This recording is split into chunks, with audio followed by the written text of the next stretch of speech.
This is the Coming Home Podcast with John Allen. Yep. Okay, here we go. 3, 2, 1. And welcome everybody to this episode of the Coming Home Podcast with John Allen. Hello, Mr. Robert Gray. Hi, how are you, John? You know, I'm doing great. I've been better. I've been worse. I'm kind of in the middle of the road, but I'm doing great. Great is middle of the road for me. Well, that's good to hear. I aspire to that. You aspire to that. Well, I'll start a free internet course and send you a link. You know, this has been a long time coming. I told you this over the phone a few days ago that, you know, this is going back a ways, right around the beginning of my podcast, maybe a year ago.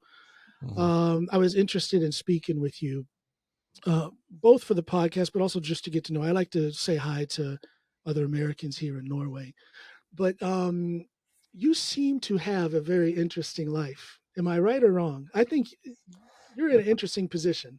It depends on your definition of interesting, I guess. But there are things I can put flourishes on things to make it probably sound better than it is. Well, if I lump you in that bucket with all of us Americans in Norway, you do have an interesting life compared to most. You are an educator. You are an associate professor at the university in Bergen, correct? Right. Yeah. That's pretty special in and of itself, but it's even more special, even more interesting, more exciting when you have that type of job status as an educator at the same time as you are an immigrant to Norway. How did this come to be? How did you get to Norway? Tell me about your path here. Oh, you should have warned me you were going to ask me this question. This is man. We take it on the fly. A bad story. Your discomfort is my entertainment. Oh, good.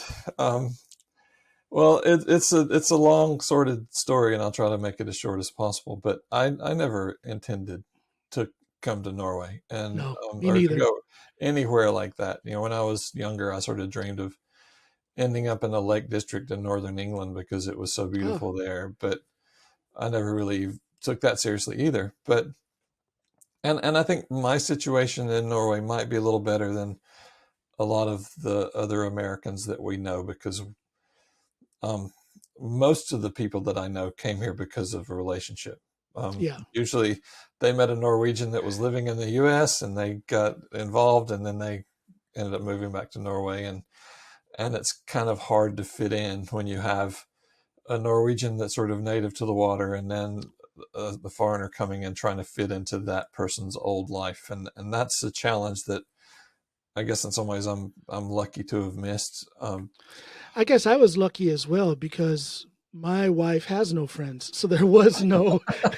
So we kind of had to grow into Norway together. But I've been here almost 20 years, so you know that transitional period. Although at times I'm very much aware that I'm a foreigner here, the transitional period for the most part went. Yeah, it was pain free for the most part for me.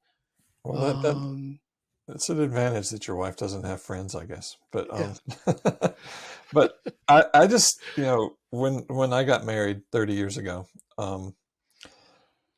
I was looking to enter into a PhD program, and my wife was an Air Force brat, and she lived all over the U.S. She was actually born in Germany, and we met at the University of Alabama, where I was. When we got married, I was finishing my master's, and so I started a PhD program at Michigan State. And so I moved here. Can I say that? Hot, balmy Alabama to cold, faraway Michigan. And as an Ohio resident, as an Ohio State Buckeyes fan, I have to call you a traitor. Okay, you're gonna have to build it up now. The trust level is a little bit lower now. I mean, I guess given recent history, it's probably better to be a Michigan. I mean, it's Michigan State, not Michigan. That helps. Okay, that helps. That helps. Thank you. And also, you know, that I'm an Alabama fan, so Ohio State people should really be kind of bitter about that, given recent things. But enough of that. But the work that I do now, you know, when I went to Michigan State, I was studying to be an English professor, and came to realize that there's no professional, or not an easy path to professional success in that field. You know, I applied for a community college position in the middle of nowhere I used to teach there as an adjunct when I was at Michigan State. It was an hour from a stoplight. And and people, when they had a full-time position come open, 350 people applied for it, because they're, big universities use their graduate students to teach the freshman comp classes. And so there's way too many English PhDs than there are jobs. Yeah. And so I got about 3/4 of the way or more into my English PhD and said, there are 250 grad students at Michigan State in English, and one person a year gets a job. And so I'm like, do the math. Yeah. I'm gonna sell my soul and go into instructional technology. And so I ended up getting my PhD in that. But and so when you're doing that kind of stuff, you start working with faculty at universities, the university teachers, and helping them become better teachers with technology or just in general. And there's an email discussion list called the Pod Network that talks about these kinds of issues all the time. Okay. And there's also at least one job a day that is posted on that list. And when there's something from some far away, cold sounding place, I would forward it to my wife as a joke. Hey, what do you think about moving to Manitoba? Kind of stuff. And so one day I'm, come across one that says 2 exciting job opportunities in Norway. And I didn't even read it. I just hit forward, said to my wife, said, hey, what do you think about moving to Norway? As a joke. Yeah. And then it was during the summer, and she was a school teacher. And so she was at home, and my son, who was about to go into his senior year of high school, was at home. And so she said, hey, Liam, what do you think about moving to Norway? And he was like, yeah, they know how to do civilization there. And he for weeks, he nagged me. Have you applied for that job? Have you applied for that job? And then after several weeks, right before the deadline for the posting, there was something I wanted him to do, and he didn't want to do it. And so he finally said, I'll do it if you apply for that job. And so I just put my name and email address into the Jobb Norge website. And then the next day at work, my boss really made me angry the day before he went on a vacation. So I spent his vacation filling the hell out of that application. And so then they just, offered me a job, and after a weird series of events, we just said, why not? Let's give it a shot.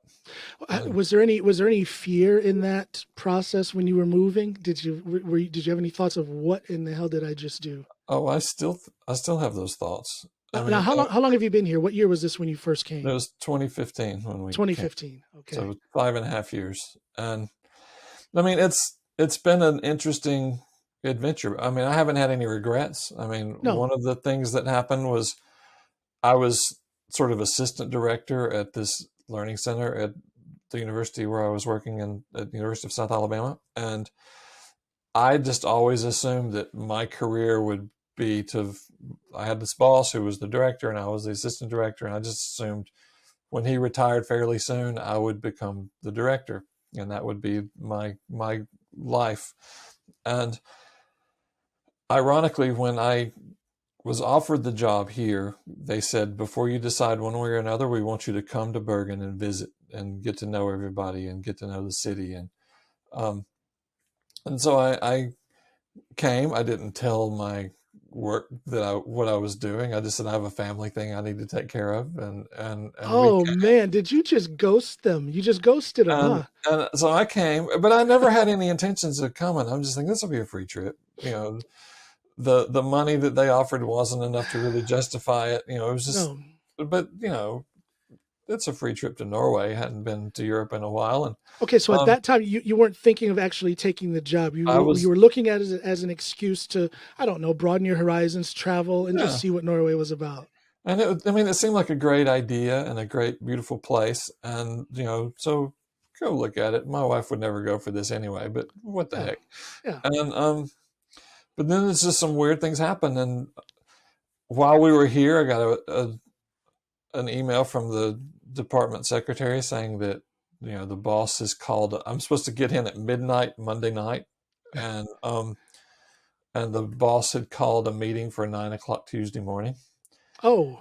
And I said, when I saw the email, I said to my wife, he's going to announce that he's retiring. And so I'm thinking the universe is telling me, stay in Mobile. Yeah. Don't come. Yeah. This Norway thing's not going to happen. But then there were just some weird things that happened that made me, one, falling in love with the place and the people here, and two, thinking, okay, if I turn this great job down in expectations of getting the director job and I don't get the director job, then I'm probably not going to want to stay at that university. And so then I'll start looking for another job. And to just get out of town will end up with a worse job than I turned down, taking a step Bergen. back. Yeah. Yeah. And so then a few months after I came, I realized that I would have gotten the director job if I had stayed. And I've never had any regrets about it. So, because that was going to be my next question. Do you regret anything about coming here? No, because one of the reasons I thought seriously about this job in the first place is that I'd gotten my PhD in 2008, and then I got this administrative job. And I was told when they created the center and I was made the assistant director that research was not a part of my job. And so I was just basically a bureaucrat. And I knew that if I became the director, I'd become more of a bean counter. And I don't care about that kind of stuff. I want to use my brain and be creative and do intellectual things, and not just keep track of spreadsheets and who's taking what course. And I was going to say, there's a certain amount of status in being the top dog. There's a certain amount of income that goes along with that, but maybe a sense of adventure is erased when you're at the top like that. Like you say, you turn into a bean counter. You turn into more of an administrator instead of more of a researcher, a doer. Yeah, and this position, was where 50% of my job was doing research and 50% of my job was teaching. Yeah. And so it's just like this way I can actually do the kind of stuff I got my PhD for, and can contribute on a much broader level than just being the manager of a program. I wasn't even really doing the program. I was just sort of telling everybody else what to do, and I didn't really thrive in that situation. It's real interesting to finally hear how and why you came here, because again, you kind of stick out in this group of Americans in Norway. You don't have a Norwegian spouse, and that is the case for most of us. We have a Norwegian spouse who clunked us over the head and dragged us over here. Do you think, now I'm asking you to evaluate your marriage and your relationship, but I was going to ask you, do you think it was a benefit to have an American spouse here?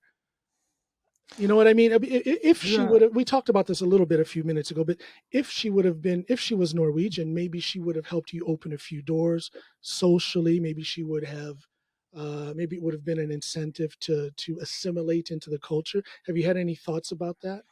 Well, not really. I think it's probably best not to think about those sort of alternative spouse kind of things. Shame on me. I do ask the difficult questions. I mean, and it wasn't easy. I mean, it was kind of an easy transition for me because it was set up around me. Right. It was a situation for me to move into, and then I'm sure the school probably helped a lot with finding a place to live, finding your way around the system and whatnot.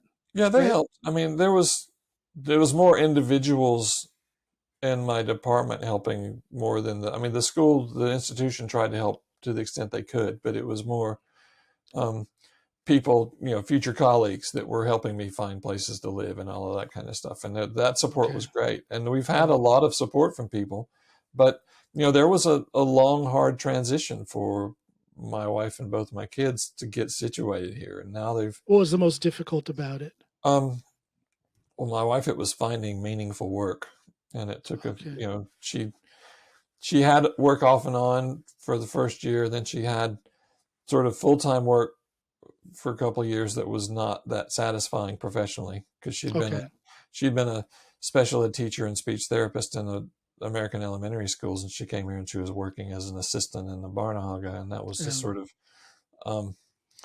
not what she really wanted to do. And now she's because she doesn't have an international or Norwegian teaching certificate, she's working as an assistant in the first grade class now. But That's it's a little rough to swallow, I would imagine. But she's right now, she's really liking what she's doing. Okay. She really likes the teacher that she's working with, and the teacher respects her and her skill set and treats her not as an underling, but as, a colleague. And I think so. She's really enjoying her work now.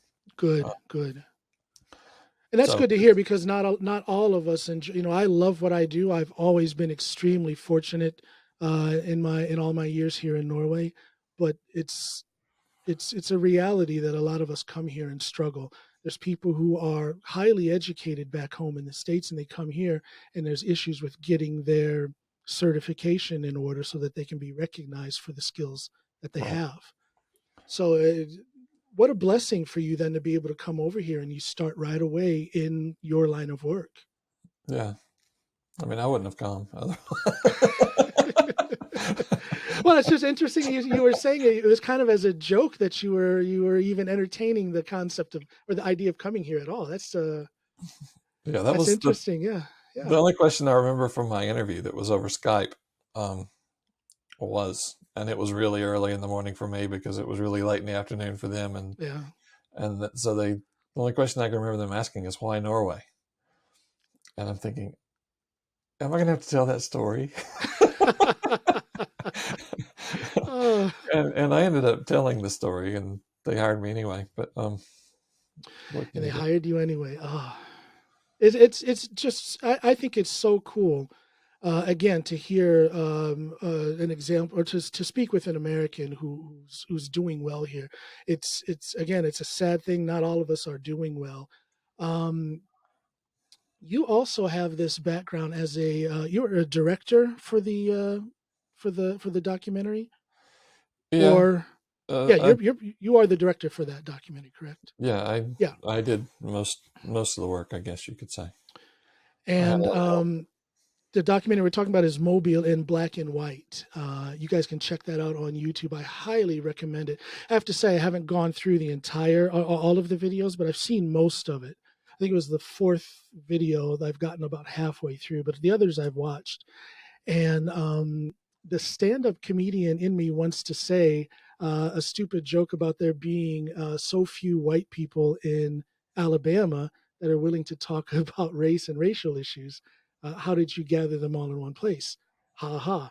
But the reality of it is that I think that series of films, or this documentary, whatever you want to call it, I think more Americans need to watch it, because it throws my mind back to this past summer when there's all this craziness going on back in our country. I get emotional when I think about it, because we'll get into that, but it really affected me to see everything that was going on back home, everything around race. But one thing that I thought was beautiful, and I think it was an eye-opener for a lot of Americans, is that there are plenty of white people who are out there who are allies in the struggle for racial equality and for equality under the law. And I think that your documentary reflected that. It's not just Black people who are talking about these issues. There are white people out there. And in all places in the South, the deep South, in Alabama. What kind of feedback have you gotten from people about the series of films? Oh, that's a good question. I mean, a lot of it has to do with, and it wasn't easy to find. I mean, and there were a lot of people we interviewed who didn't end up in the film. Okay. And when we started out, we wanted to talk to just regular people. Yeah. But we also, before we even, I think, interviewed anybody, we kind of came to the conclusion or the conviction that we didn't want to talk about racism in a conventional sense of how people think about racism as being somebody with a hood on, or some redneck with a Confederate flag throwing the N-word around. Right. That racism is also microaggression. It's the small things. It's the subtle things. It could be a thought process Doesn't necessarily have to be that action. Like you said, and that was and that was something that we wanted to talk about too, and we didn't really talk that much about that either, because where I think racism really impacts society, and we did this all before the Trump movement, and so things have kind of changed a little bit. And we started this project in 2010, and it came out in 2014. But it's the institutional and structural levels of racism that really impact people's lives. I said probably inaccurately, and it's too big of a generalization, but that conventional idea of racism that most people have, and it's changed again in the last 5 years, as last summer kind of demonstrates. Yeah. Interpersonal racism has become a much bigger deal because it was licensed by the most powerful person in the world. But before that, it was pretty much suppressed. Political correctness took away interpersonal racism. And that's why people hate political correctness, I believe. But the thing is that since the late 80s, that feature of American racism had sort of been repressed. But now when you say repressed, explain repressed. that. You just don't see it. And again, you're probably in a better position to see this than I am, but it's not as in your face as it was in the 70s and 60s and 80s and 50s. It's more people have racism in their hearts, but if they're going to say the N-word, they're probably usually going to say it with their buddies. They're not going to really throw it at it used to be more out open. Yeah, pre-Trump, I think people used to look over their shoulder a couple of times. It's kind of hard for me to turn my head. I just had this neck surgery. But people look over their shoulders a couple of times before they throw out the N-word. But since Trump, people are more prone to just throw it out there because he has made people think it's okay. It's all right to be racist.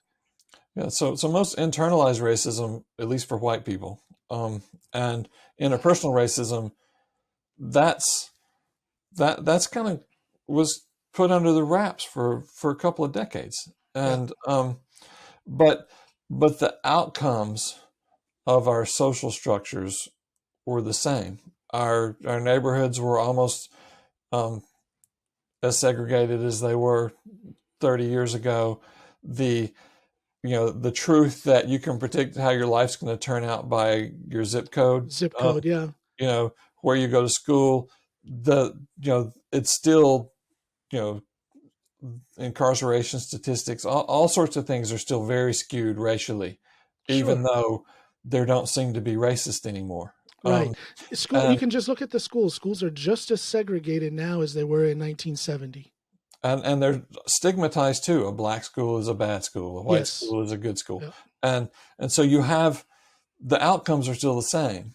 Yeah. And so if we're going to address the issue of race in America, or even Norway for that matter, you have to look at that institutional structural element. Just thinking about whether somebody's throwing the N-word around, that's not going to fix much.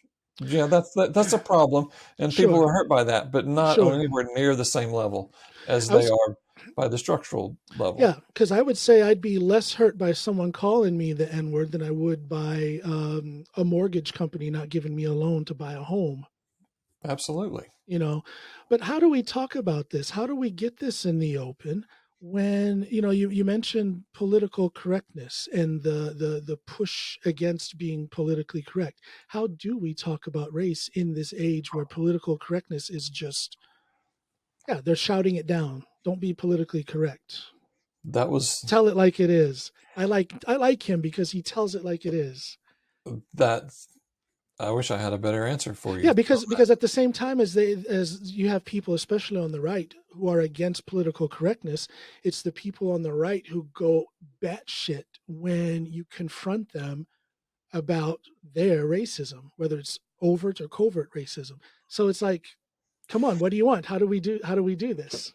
Well, the challenge that we had, there are two challenges. One is when we made the shift to talking about structural racism, Most people don't understand that concept. And explain and we it to us. How do you and talk about structural well racism? well I don't know. I mean, that's why I Yeah, interviewed 100 people to try and to there you get go. them Yeah. to do it. But you have the model that I like to think of is that there are four levels of racism, broadly speaking. There's the internalized racism, which for white people is the idea of thinking their race is superior to other races. Mm. For African Americans, it is a feeling of being told you're inferior your whole life, and so it sort of creates this self-hatred in a lot of people that sort of cripples their ability to be successful.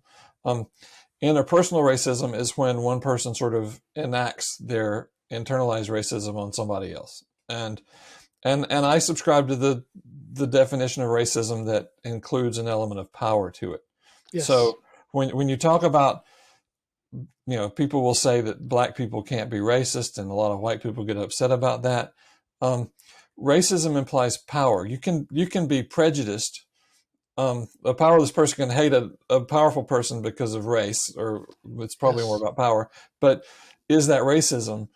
I don't know that I want to get into too much semantics there, but I think that racism has some element of oppression to it. You have to have a ability to exert power over somebody to Yes. be truly racist. And in that sense, a lot of the people that we stereotypically think of as racist have limited amount of social power to enact on Yeah. people because they're Yeah. usually poor white people that but then again, that's a scapegoat for the system. And Yeah. then Yeah. and then you have institutional racism, where usually well-meaning non-racist people will enact policies. Sometimes they're unconscious. They were created back when people were more overtly racist, but we're still doing the same kind of Yeah. processes that we've always done.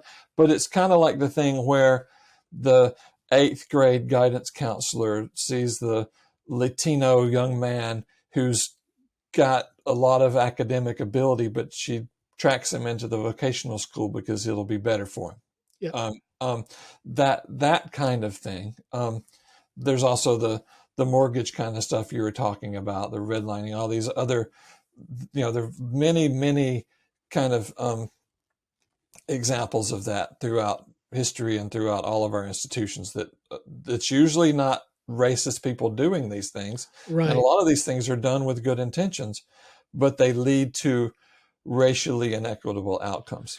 And I think systematic racism or systemic racism is the aspect of racism that we should pay the most attention to and that we should most try to fix.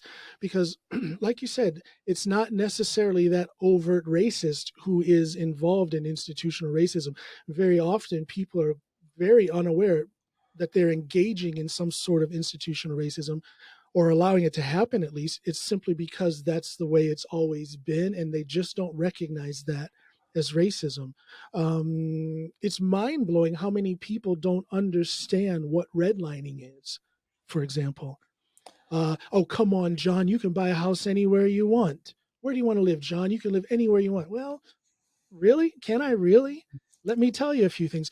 And I can just it brings forth a visual of people just rolling their eyes and checking their watches and just cutting me off in the conversation. People don't want to hear that. Yeah, And because and it's an interesting phenomenon because again, it's those same people who say political correctness should just be not be a thing. In other words, you should be able to say anything you want, and yet they try to suppress that discussion when it comes to institutional racism. It's amazing. and that's I guess one of my epiphanies in my life along that line was learning about white privilege. Um, because I grew up in Alabama, a small town in Alabama. I was trained by very skilled people on how to be a racist and how to be a good conservative. And um, I'd like to think I resisted it and that I didn't fall into that trap early on. And I think, I do think I probably resisted it about as much as somebody could in that situation. But there were certainly imperfections in my worldview along that Sure, line, as there still sure. is in a lot of ways.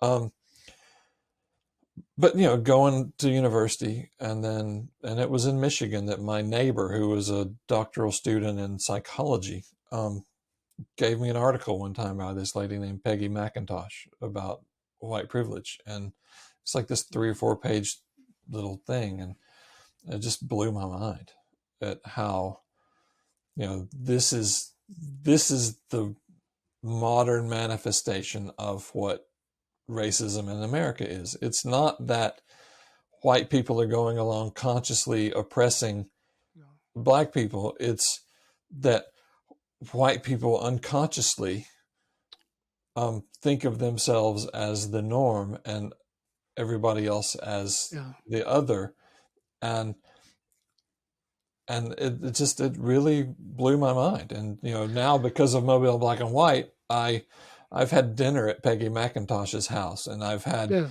my last book of poetry. She wrote a blurb for it, and that's probably the nicest blurb I've ever. You write poetry as well. I didn't know that. Yeah, that's okay. That's kind of where that's what I would do for a living if there was any way anybody could do that for a living, but I'd just be a lot better at it. But I asked her to write. My publisher asked, could you get somebody famous to do a blurb for your book? And so I thought of her, and I was like, she's not even going to respond to this email.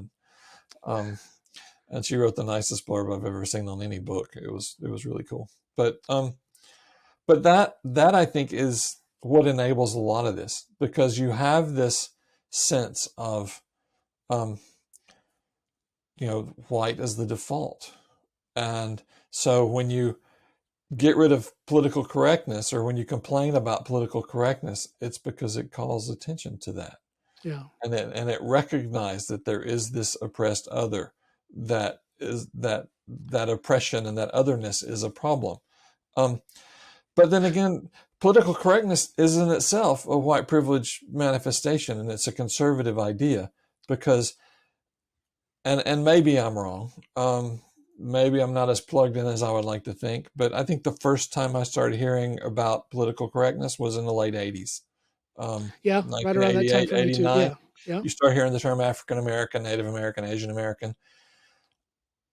I think it was 2003 or 2004 was the first time I ever heard anybody other than myself use the term European American. There was African American, Asian American, Native American, and Americans. Just regular Americans. Exactly. Just regular, yeah. And so everything is sort of defined against American. There is definitely a white default in America. I see it here in Norway, for example. I have people who, I practically have to give them a blood test, a DNA test, to get them to believe that I am an American citizen. Like, no, but really, what are you really? Where did you come from before that? Like, I came from my mother's womb. I'm born and raised in America. And they can't understand that concept of me being a full-blooded American, because white is the default for the United States. But there's also a thing that I call Norwegian privilege that I think is white privilege on steroids. But that's a different podcast. White privilege on lutefisk. Yes, but back to the definition thing, just to finish the thread. I'm sorry. Is that that's my ADHD kicking in? Yeah, sorry. I have the same problem. But there's the institutional, and then there's structural. And structural is sort of the intersection of all the different institutional and historical and interpersonal forces combined together that create these rigid social structures that create inequities. They basically churn out inequitable outcomes for people of color, so that you have segregated neighborhoods, segregated schools, all the statistics about going to jail. White people for the same conviction don't go to jail, and the famous crack cocaine law that was, I think, the penalty for crack cocaine is 100 times what for powder cocaine, because black people use crack and white people use powder. And then that was called out, and to fix it, they only made it 20 times worse. Rather, Gee, thanks. that's creating equality in America. Well, what has happened? What has happened to our debate environment in the United States when we can bring up facts like that? Let's talk about the incarceration rate, for example, that Black people, Black men especially, are. It's practically a railway that goes straight from the womb to the prison system, and there's all kinds of facts and statistics about that. And you can bring that up to an opposing person in some sort of discussion or debate, and they'll just blow that away and say, "No, that's just not the way it is. Stop complaining." You're given every opportunity to succeed in America. If you end up in prison, it's your own fault. How do you engage somebody like that in a debate? Or is it even necessary to engage them? What do you think? There are two ways to answer that. I'll try to remember to get through both of them. One is, and this was the guy that was one of the best figures in our film, was a guy named John Powell, who is at UC Berkeley now. He's a law professor, one of the 3 or 4 smartest people I've ever talked to. And he, we were invited as the first public showing of anything that we did in Mobile in black and white. We were invited to a conference at the Clinton Library in Little Rock to talk about our project, and we showed the very rough draft of the first segment of the film. But John Powell was the keynote speaker, and one of the reasons we agreed to go to this was because, hey, if John's there, maybe he can do an interview for us, because he was somebody that we had wanted to interview.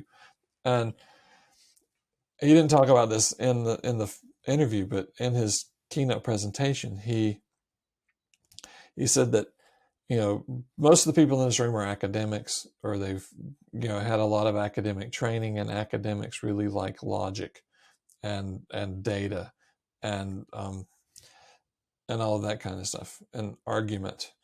And that's all well and good, but it doesn't change anybody. The way that the human psyche is wired is that we get all these facts and figures, and we're moved by them temporarily, but it quickly sort of dissipates, because the way that our psychology works, it just kind of our conscious mind is doing all of this stuff. It's like 4% of our mental activity or something like that. I'm really bad with numbers, but then the vast majority of what's going on in our consciousness and in our brains is unconscious. We're not aware of it. And so all these biases, you've probably heard the term unconscious bias. They're these things that we can't control. We have, it's sort of like our lizard brain or something. Yeah. And most of our rationality happens in our conscious mind. And the logic stuff doesn't get through to the unconscious. What changes us, and this is, I think, the biggest failure of our film project, and it was something we knew all along, we just didn't know how to fix it, was stories.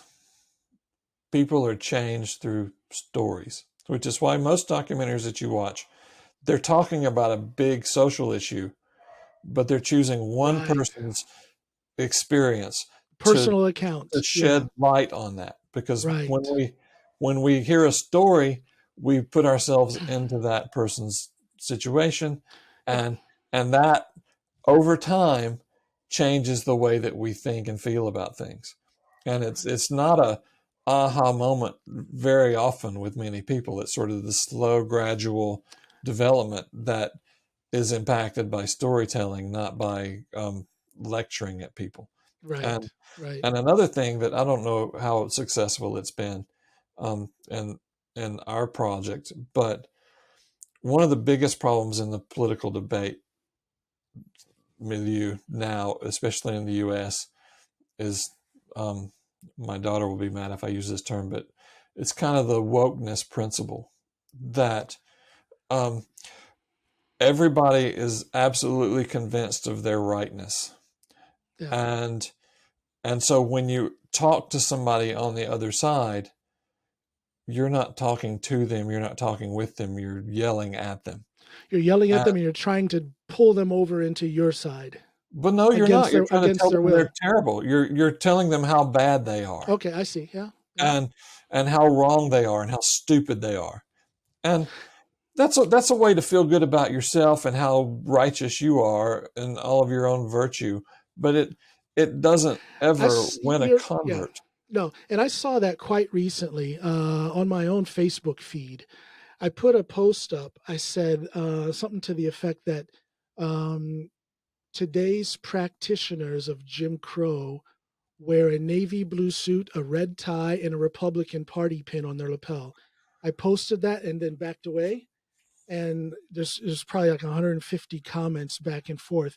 And not one person convinced the other that they were right, but there was a lot of ugly words and F-bombs being thrown back and forth. And it's like, yes, this is how we discuss these kind of things these days. And it's pretty sad. It's pretty sad. And so what we tried to do with our film was to avoid that. We kind of figured there was 20 or 30% of the population that was totally on board with what we're saying. We don't really need to tell them very much. They're already on what we perceive to be the right side of this. And there's probably 15 or 20% of the people that there's nothing that we could do to get them on our side. They're entrenched racist SOBs. But then there's this big 50% or so in the middle that are well-intended, good people who just haven't had the light turn on for them because they're sort of blinded by this white privilege thing. They're blinded by whatever else, and they if they could just see the light, so to speak, then they would join with us. And that's probably naive and too romantic of a notion to think that, but that was what we thought was, if we can carefully package our message so that we don't turn them off as thinking, okay, this is just a bunch of people complaining about this race crap anymore. Aren't we past that? Then we thought we could reach some people. And, of the thousands of people who have seen the film and hundreds of people who've participated in the formal processes that we did, I know a few people that have kind of said, that's really cool. But most of the people in those numbers I said were already on board. Yeah. It's really hard to get people to come to the table. And when you do get them to come to the table, they start talking about how I'm colorblind. And how do you respond to that? By saying, but that's stupid. Color blindness implies that there's something wrong with color, and you can't get past that. Right. And so there's just nothing you can do with that argument. It's just such a sad thing that debate is dead. There's no room for debate anymore. People, like you say, they just want to yell back and forth. And I use the analogy of people trying to pull them onto their side, but I guess you're right. They're not even trying to do that. They just want to point out how the other side is wrong. If we could just get back to let's forget about using the word debate. Let's just have a conversation about these things. But who's willing to do that? Well, I mean, this might be too much, and especially since I didn't rehearse it, so we'll see if it comes out intelligently. But I'm not convinced that debate ever really happened. I think it's become less civil than it used to be. There used to be sort of this mutual respect. There probably was also less ideological divide between the debaters. That the difference between Republicans and Democrats 50 years ago, I don't think is as big ideologically as God, it is no. now. But and this is a revelation I had 15 years ago or something. I had moved to Mobile, Alabama, and I had met this guy who was very conservative, but he was a fun guy to be around, and seemed like a good guy, and I think he is a good guy. But we were just absolutely opposites politically. Yeah. And we were talking. And that should be okay. Yeah, it should be. And we get along fine, but this thing that I'm about to say damaged our relationship, I think, even still to today. He said, Rob, you're just too smart to be as wrong-headed politically as you are. And I said, what's the well, answer to that? Thank you. I said, well, I've been kind of thinking the same thing about you. And so we decided that we would just, through email, would explain why we are situated we are the way that we are politically. And so you guys willfully went into that deep, dark and I spent like hole. 3 or 4 days doing nothing but writing emails with this guy. And I got frustrated because he's an attorney.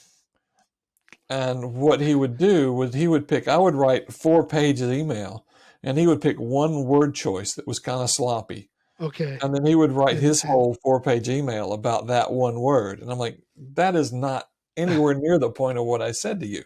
But I also said that, and I came to a sort of a realization in that, because I was raised in Sylacauga, Alabama.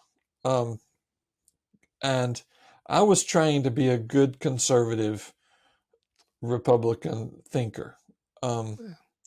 I know what it means to think that way, and why people think that way. Yeah.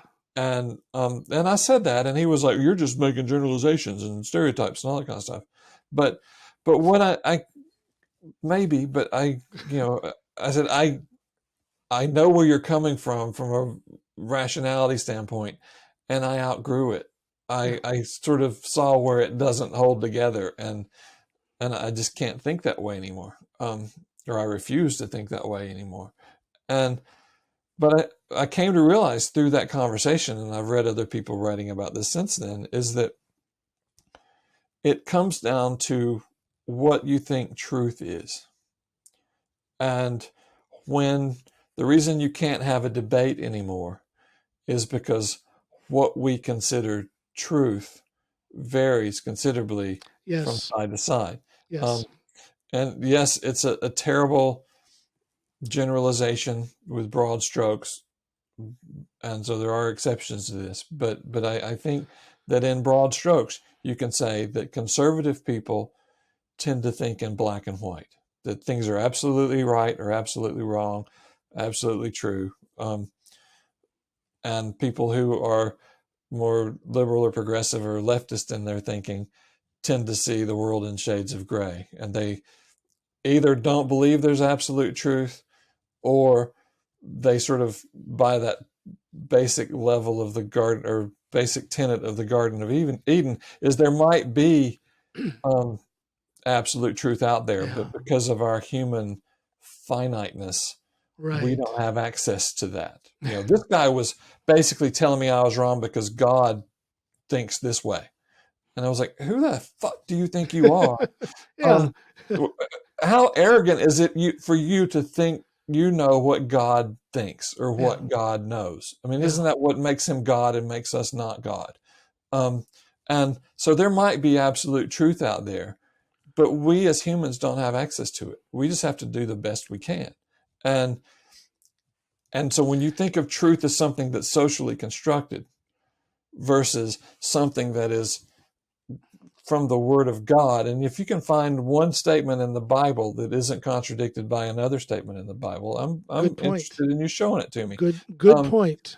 And so there's just, you can't argue with somebody who defines the bedrock of what makes something right or wrong on a different level. It's just, that's impossible.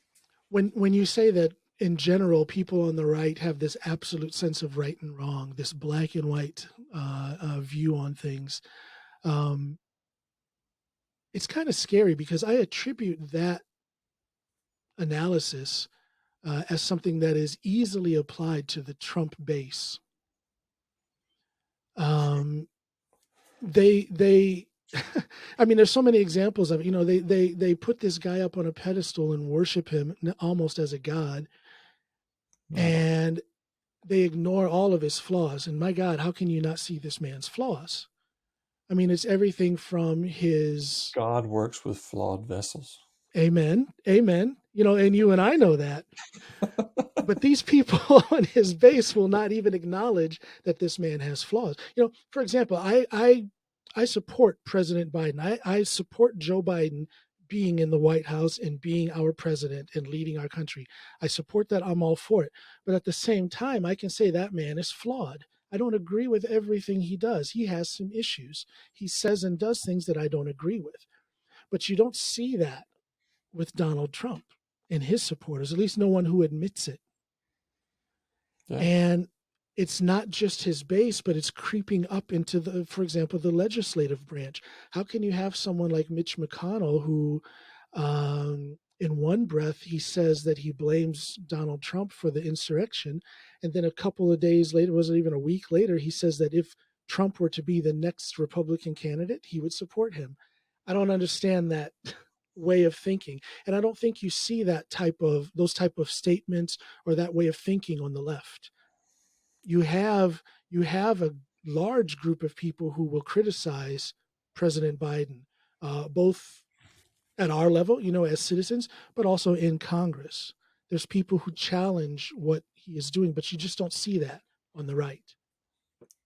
I'm sure that anybody on the right who might watch this, and they stopped long ago. But I'm sure, and I see it all the time. I've blocked not blocked, but unfollowed a lot of Facebook friends over the last 5 years because I just can't deal with the things that they post, and I don't want to get into arguments with them. And it's just better for blood pressure and those kind of things to ignore it. But they would say the same thing about Democrats. But I really think it comes down to McConnell is, how can I say this in a semi-respectful way? He's just very instrumentalist. I don't think he believes anything. He has this, he wants, he does have these hardcore conservative principles about. But I think he does what he needs to do in order for things to be best for him. Yeah, well, and I think he's a very selfish politician. And he's very good at winning. He has no scruples or morals when it comes to winning. He will do anything to win. He is absolutely ruthless, and I don't think he cares about procedure or precedent. I think he wants to do whatever it takes in order for him to win. But at times it may appear that he's doing things on behalf of his constituents or whatever, but I don't think that's what motivates him. I think he's a crusty old man who loves his position of power, and he's going to do whatever it takes to stay there. And I think he hated Trump from the beginning. I think he did, but Trump made it possible for him to do a lot of winning. There you go. And it doesn't matter, Trump's not any worse after January 6th than he was before. No. Maybe a little bit, but he's the same piece of whatever that he hasn't changed before as he was after. He's motivated by the same things that he was before. So McConnell can't do anything with the Democratic president the way that he could. He can stop things, but he can't proactively do things with a Democrat in the White House the way that he could with Trump in the White House. And basically, I think people made a big deal about McConnell saying that. Of course, McConnell's going to support whoever the Republican nominee is. When he said that, you've got to believe he was hoping to high heavens that Trump wouldn't be the nominee. But he's just interested in his team winning. That's what it's about. And that's what it's about for the people that can support Trump, like you were saying. But the thing is that there's this cult of personality, this idea that he is this holy vessel of God. And so if you truly don't understand it. I truly don't understand it. I don't either. But if you admit to any of those faults, like you were talking about, then you kind of have to start admitting all of them. And so it's putting this, lipstick on the pig and just pretending it's beautiful, it's just easier to live because are people just intellectually lazy? Oh, I don't even know if it gets to it's lazy. I don't know if intellectual is the right word. And that's another point that I make a lot that I think is important is that I think some Republican politicians are stupid. Marjorie Taylor Greene, the Boebert lady in Colorado, Yeah, but hold Alabama's on. new Senator Tommy Tuberville. But Taylor Greene, for example, do you think she's stupid and really believes this BS that she puts out there? Or is she kind of McConnell-ish and she Maybe. knows it's a bunch of crap and she's just doing it because it's a way to win? Well, I think they're all doing that, but I don't think she's no McConnell intellectually. But the great example is Alabama's great new Senator Tommy Tuberville. Jeff Sessions is another one. One of my biggest disappointments in my life was the organization that actually supported the development of Mobile Black and White was a group called Mobile United that was created in the early 70s when schools were integrated in Mobile, Alabama. They created this organization of white and black civic leaders to come together and try to figure out how to make this work. And over the years, this kind of things got worked out a bit. It became sort of a social club where they would meet once a month, and somebody from the Chamber of Commerce or the airport or something would give a little talk. And 1 month they had Jeff Sessions come and give a talk. Okay. And I've always thought of Jeff Sessions as sort of playing a character like Stephen Colbert used to on his Comedy Central. He's not that stupid. He just plays that stupid on TV because he's playing to his base or his constituents. And so here he is, in some of the smartest, most powerful people in the second largest city in Alabama, and he's the same guy as he would be at the Theodore bowling alley. I mean, he was just like, I don't like it, and it was during the Obamacare negotiations when they were going through all that, and he would not say Obama's name. That's right. I It was remember like that. Yes. Voldemort. He would not say Obama's name. I remember he that. said Obamacare once, but it was just, but many times he would say, I don't like it. My constituents don't like it. And the American people don't like it. And, and he's from Mobile or around Mobile. And he was a lawyer in Mobile, became a U.S. prosecutor. Yeah. And so I have a lot of lawyer friends in Mobile, and I asked them, who is this Jeff Sessions guy? I was expecting to see nuance and sophistication in his audience. Yeah, and thinking back, it was almost like a parody of some hicktown, Southern, slightly ignorant lawyer. It was almost like a parody when I think back on it. Yeah. But the thing that is true about America or Alabama politics, and I think Republican politics in more and more places, is they're not stupid. They just think their voters are. Yeah. And they're playing to those people to get them to do it. And like Tommy Tuberville, I think he's trying to do that, but he's just stupid. He doesn't get it at all. I don't know too much about him. Is he into all the conspiracy theories and oh yeah. Yeah, okay. I mean, he's just trying to his whole platform was, I'm there to support Trump no matter what. Trump is God. I'm Jesus kind of thing. And he is one of the front runners in this whole the election was stolen fiasco, isn't he? If I remember right. I want to say I saw him or something about him on CNN, that he's one of the front runners for spreading that idiocy. Well, the interesting conspiracy to me was he's the person that Trump and Giuliani were calling while the Capitol was in lockdown. Yeah, that's right. And he was trying to give them updates to, he was active agent in all of this stuff. Yeah. But one of the great contributors to Mobile Black and White was the Mobile's political cartoonist J.D. Crowe, who's through that process became what I would like to call a good friend. I sort of moved to Norway, so that's put a little bit of a dent in that. But he had a great cartoon yesterday that the other guy from Alabama that was at the rally that got everybody stoked up to attack the Capitol was this guy named Mo Brooks, who's I guess my son's representative now. He's from Huntsville, Alabama, up north, and he's announced this week that he's running for Senate in Alabama to replace Richard Shelby, who's been there for 40 years. Yeah. And Stephen Miller is his running mate. And not his running mate, he's his campaign manager.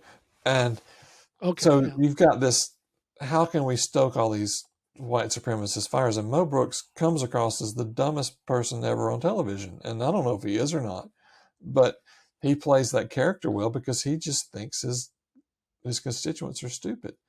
And are they? But are they? That was, what is how can it be explained that there are so many people who fall right into these conspiracy theories? There's so many people who support Trump no matter what. How can that be explained? Is it stupidity? Is it, or let's say ignorance? Is it ignorance of fact? Is it ignorance of the situation that America finds itself in? It's yes.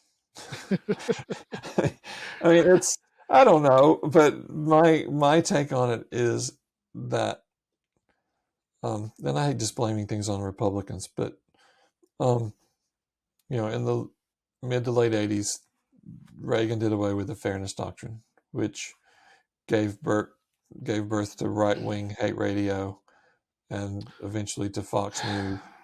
Rush Limbaugh, all these guys, and so they've been, once the media didn't have to be fair and balanced anymore. You had Fox News coming in saying they were the only ones that were fair and balanced, and they were the least fair and balanced of any of them. They're not even certified as a news organization because they don't, even after the fairness doctrine is done away with, they don't fit the standard of journalism to be called a news organization. But they have become the default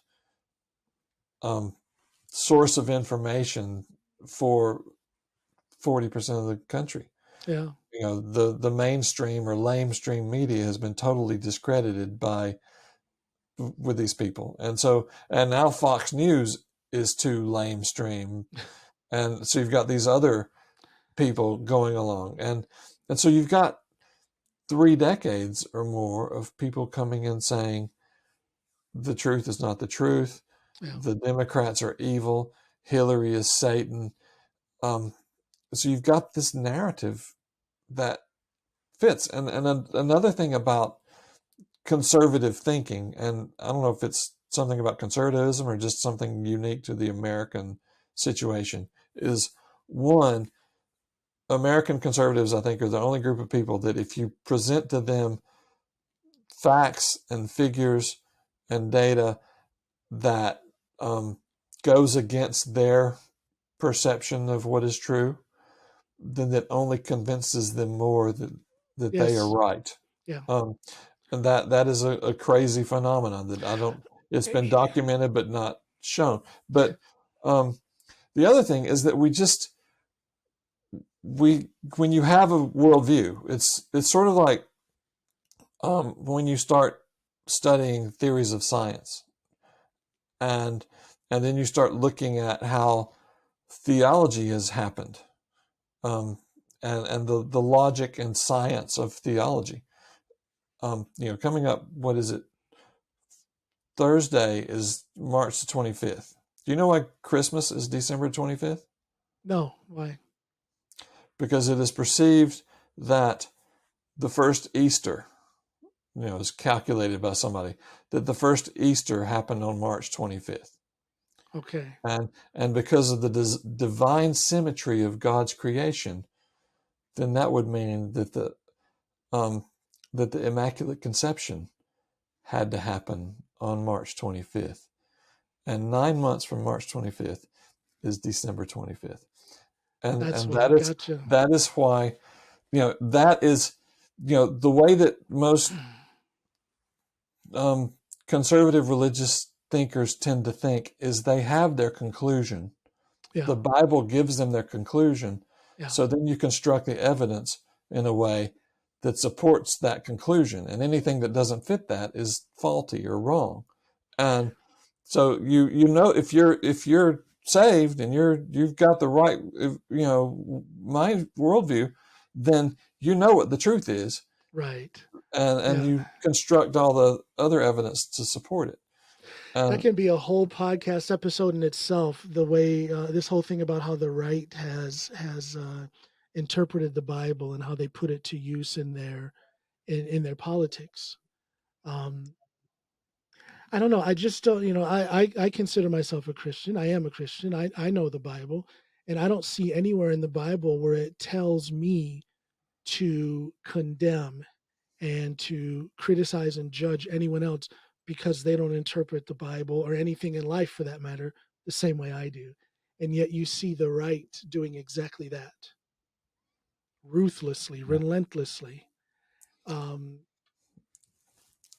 send you my PDF of my last poetry book. Oh yeah.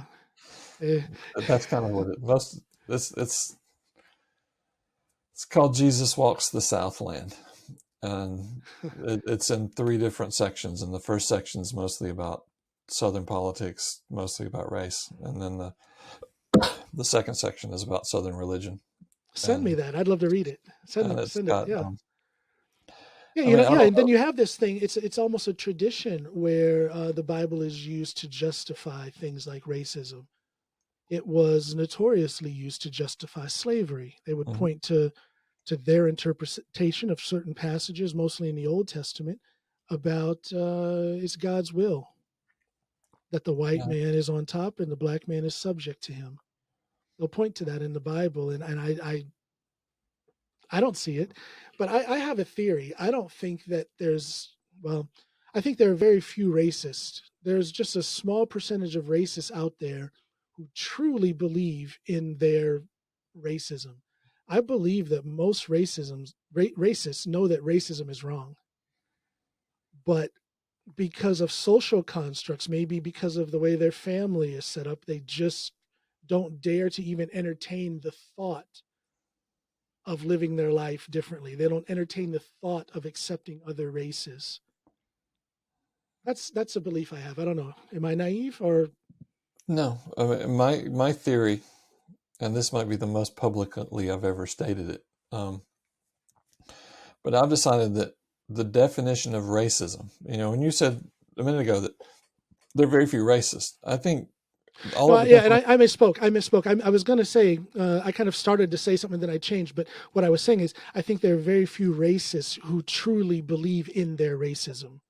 Oh, yeah. In other words, I think that most racists know that they are wrong in their way of thinking when it comes to race, but they just don't dare to step outside of that and entertain a different view. They don't want to, they don't want to lose their family. They don't want to lose their support structure socially. So they just continue blindly down that path of racism. And every once in a while, they might get some kind of reminder that they might be a little wrong, but they just keep on marching down that road and embracing their racism. Well, I think there's sort of 2 aspects of that. One is we don't have a collectively arrived at decision of where the bar is. No, we don't. I mean, I think you can place the bar where nobody's a racist, and you can place the bar where everybody's a racist, and there's a complete continuum in between, and everybody has a different definition of where that bar should be. Right. And my theory is that for everybody, racist means anybody more racist than I am. And by that definition, nobody is a racist. Yeah. People in the Klan say that they're not racist. Yeah. And I don't think they're full. I think they believe what they're saying. And I think I don't know that I could comfortably say, despite all of the stuff that I've done, especially in my adult life, that I don't think I can say I'm not a racist at some level. I mean, there's no way that you can escape certain things. I think everybody has some degree of where they could be called out on something. Finally, we have something that we disagree on, because I don't believe that. Well, I don't believe I'm racist by any sort of generally held definition, and I've never taken the unconscious bias test, but I'm sure there's somewhere in there that, there are thoughts that I have. I was having a conversation with somebody that we're trying to recruit to a job here in Bergen from California. And I was talking about the virtues of Norway and of Bergen, and I started talking about how there are no bad neighborhoods in Bergen, and how the neighborhood that I used to live in Mobile was, one of the things that sort of convinced me that maybe we should come here is when that I visited that time, and I was at a future colleague's house for dinner, and his daughter was 9 months older than my daughter, and he said, so they were both 15 at the time, and he would say, she would leave the house at midnight, go get on the Bibana, go into the city, watch a movie, and then come back at 3 o'clock in the morning, and he would not think twice about that. Yeah, and I said, my daughter won't even take her dog out in the front yard to pee after dark. And, so I'm talking to this guy about bad neighborhoods, and I'm thinking, damn, that sounds racist. Yeah, but is that racist, or is that just a straight up observation? I don't see any racism in that. Well, but you think about the neighborhood that I lived in was sort of gentrified, and it was sort of segregated by street. So on our street, there were no black people. On the street, across from our front door, there weren't, but the street behind us, there were. At the end of our street, there were. And it was, there was a sense that it was dangerous in our neighborhood. And it's more because of poverty than because of race. And there you go. Yeah. So my question would be, was it really dangerous? And if it was, is there anything racist in that? My answer would be no. I mean, I don't know if it was. Yeah, it's complicated. So I would like to say that my answer is no too. Yeah. But it's not an absolute no. But then again, as we talked about, I don't think in absolutes very well. Well, see, I believe there's this thing, and you know what it is, or you've heard it at least, white guilt. Now, there's different ways of looking at that, but white guilt is this thing, and I'm not saying you are a shining example of it, but you kind of touch in it, I think. When you're talking about your daughter being afraid to go out, and you're wondering if there's something racist about her being afraid, or about you, or whatever. White guilt, I think, just needs to go away, because white guilt makes white people who are not racist think they are racist. White guilt occupies too much time and too much thinking. And I think white guilt gets in the way of the movement, if we can call it this thing that is, anti-racism, if we can call it the movement. It gets in the way of recruiting more white people to be in the movement. Either someone is racist or they're not. And I think everybody knows in their soul whether they are or not. Well, is that too presumptuous? Is that too direct? I disagree with you. I mean, respectfully disagree that I don't think that somebody is racist or not. And it gets back maybe to that continuum thing, the shades of gray thing. I don't think there's anybody that's absolutely not racist. The point is and another sort of conviction I've had in this work is that I don't think there's any merit or value in worrying about whether somebody's racist or not. One of the things that really frustrated me in the making of the film was that people would come and ask me when they found out I was this white guy working on this film about race, and why the hell would a white person be interested in that? Which is like, just because of that. That's why. That's an issue.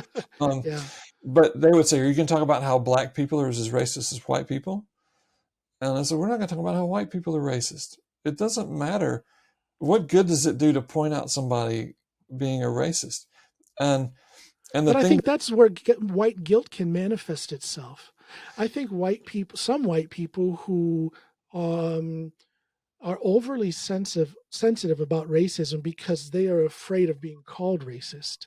So rather than tolerate a conversation or engage in a debate, they'll lash out and say things like that. Well, if you're going to ask me questions, can we also talk about how racist black people can be?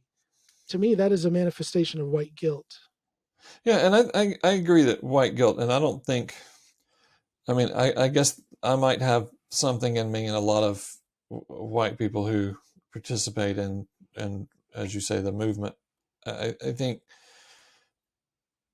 there's something akin to white guilt in that, but I don't think it's the same thing that the term white guilt typically, because there has to be, if you're going to engage in this work at any level, and one of the guilts that I have, I guess, is moving to Norway.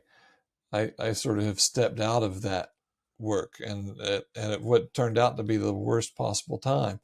How did I know that within days of me landing in Norway, Trump would announce that he was going to run for president? Yeah. And, would you have but gotten active in campaigning against him or I supporting probably someone would who have was? committed suicide. I mean, it was so bad. But there has to be, to engage in this work, there has to be a recognition of the privilege that white people enjoy, and a recognition that you have to push against that, and that you have to be aware that it has given you advantages and access to power and resources that enable you to have an impact in this How do you explain situation. how do you explain then when it comes to white guilt? I have my method of talking about that subject. I think it's a fascinating subject. But how would you answer someone who says, "Hey, I was a factory worker. My father was a factory worker before me in up in Cleveland, Ohio, for example, and my father lost his job. Now I lost my job. I'm struggling. How dare you say that I am a beneficiary of white privilege? I'm jobless. I'm poor. I've struggled my whole life, and so did my father before me." What do you say to that white guy? How would you engage them in a discussion? Well, I think the most important thing would be to recognize their pain and their situation with respect, and not belittle them as not getting it. And you know, and I probably wouldn't handle it as well as I should. And it's easier for probably me to answer this question to you than it would be to that person, and I'm probably not going to do a very good job of even that. But I think an important thing to point out is that yes, that happens. And because you have white privilege doesn't mean that everything is easy for you. It doesn't solve all the problems. But the big thing is that your whiteness isn't your problem. Um, Well said. and, Very well and said. there's no, it's highly, highly unlikely that the reason that those things happen to you can be attributed to your whiteness. Whereas if you're black, then there's a much higher probability that some of your misfortune, if not all of your misfortune, can be contributed to your blackness. And That is so and well yeah, said. And you like said you didn't know if you could answer this right or well. well, I'm just making shit up as I go. But Well, good job. that's Evening at the Improv. it's not a it's not a big broad brush. I mean, It's not. there's a lot of nuance. There's a lot of individual Sure. things that happen, but Sure. it's the big tendencies. It bears out across the thing. But I want to revisit the white guilt thing without hopefully beating it to death. Um, One of the things that amazes me in the conversations that we have now um, is how defensive white people get when you talk about race. Yeah. And I think that's what white guilt is. Yes. Um, I agree. it's because certain white people, and it would seem to be most white people, when the conversation turns to race, they shut down, they get defensive, they get upset. Yeah. And I don't know how often I've ever said this out loud, but I think it's important to say, and especially after what we talked about, whether I'm a racist or not, I don't ever feel that way. You don't ever feel what way? When people start talking about racism, Okay. Yeah. Yeah. I don't feel like I'm under attack. No. No. And why is that? And why is it that certain people feel like they're under attack? Well, And I think it's because they deep down feel that they might be racist. yes. And maybe, and this is totally off topic and probably irresponsible, but I just kind of, maybe I'm trying to be funny. I don't know. But um, I think the same thing is true about when you start talking about homosexuality.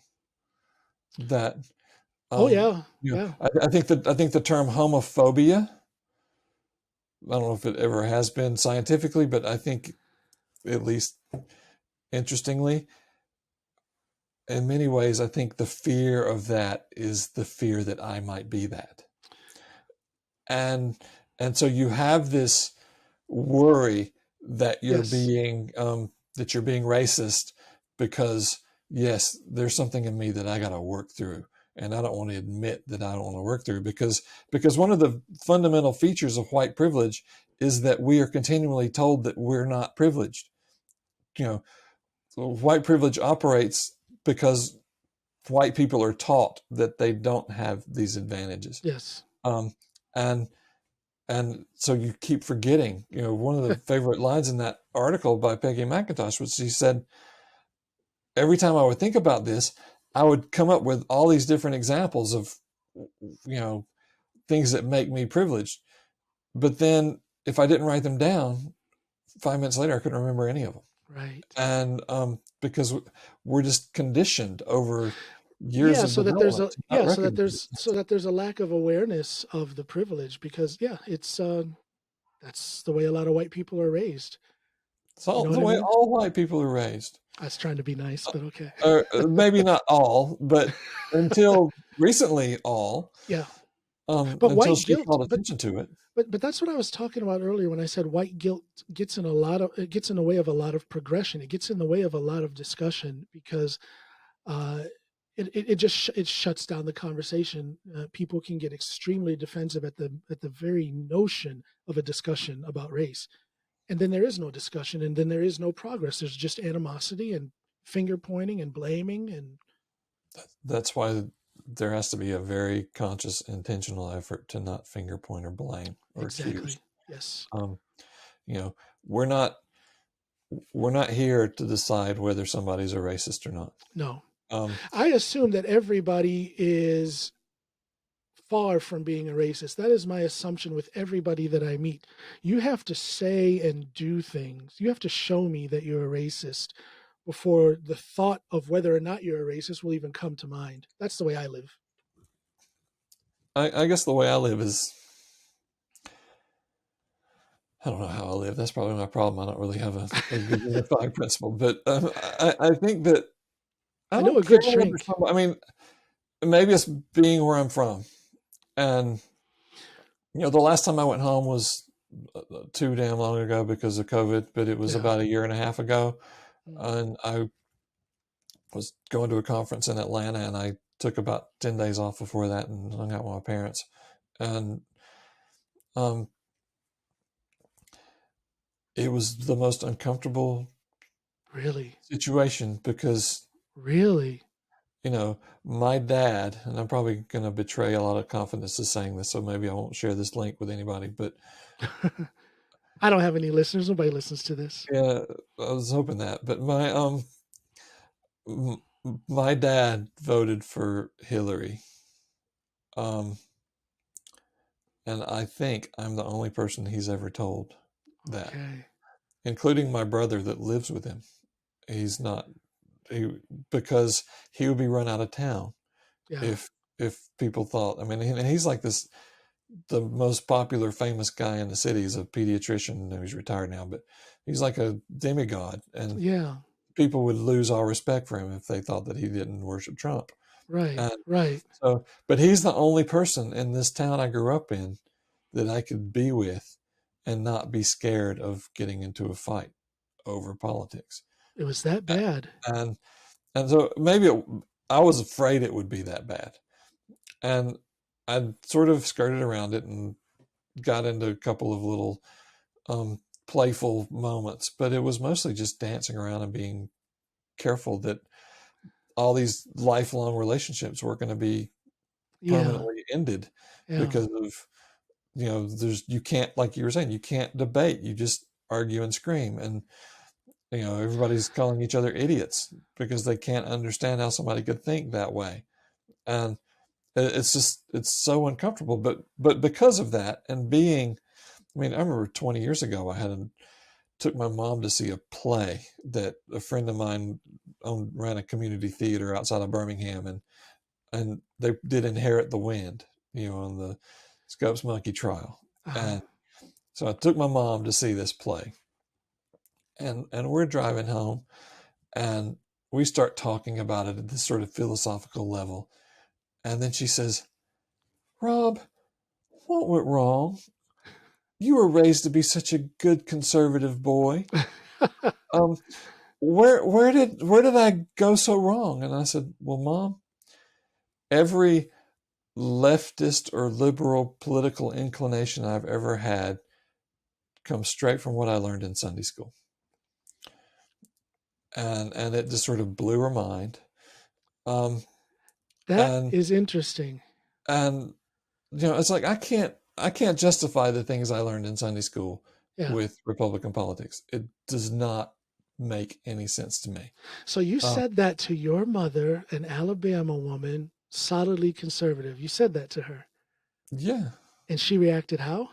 She couldn't believe it. But then we didn't have political conversations until until Hillary ran for president 15 years later or whatever. Okay.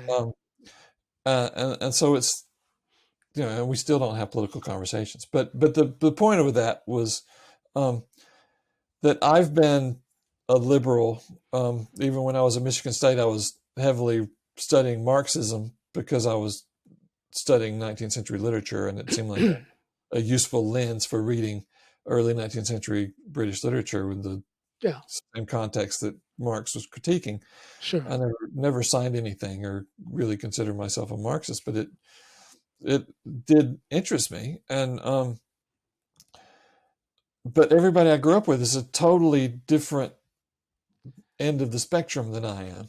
And so it's either I take today's political movement and just hate all of them and not have any family or friends, or I just learn to deal with it and stay away from that kind of thing, but still love people that I don't agree with.